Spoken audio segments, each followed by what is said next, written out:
Revenons à présent sur ce pré-rapport explosif de la Cour des comptes sur la gestion de la Défense. Le premier quartier d'affaires d'Europe serait au bord de la faillite. L'institution épingle les dérives de l'EPADESA.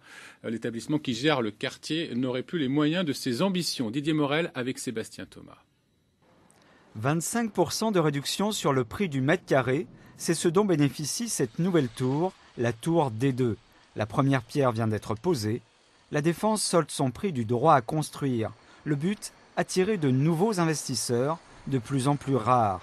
Dans le même temps, la dalle et tous ses équipements ont vieilli. La Défense a 50 ans et cela se voit.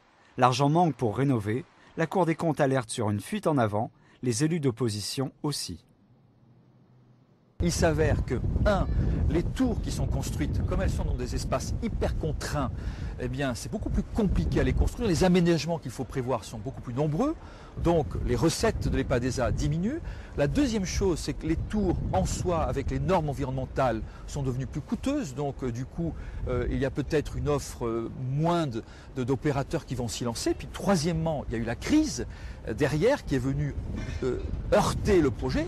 Côté salariés, travailler dans de beaux immeubles, c'est bien, mais ils ont aussi d'autres demandes essentielles.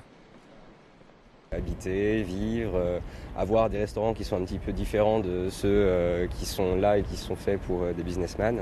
Avant je venais en bus, c'est vrai que c'était compliqué, ouais.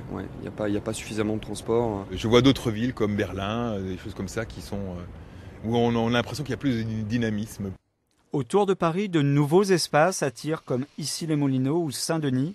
Pourtant, pour cet observateur du marché immobilier, la Défense a encore de la ressource.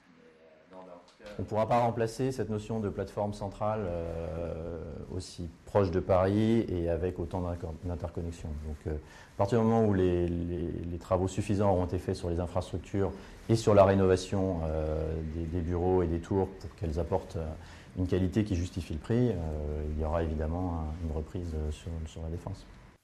La Défense est la première place des quartiers d'affaires en Europe. La question est de savoir si elle le restera longtemps encore.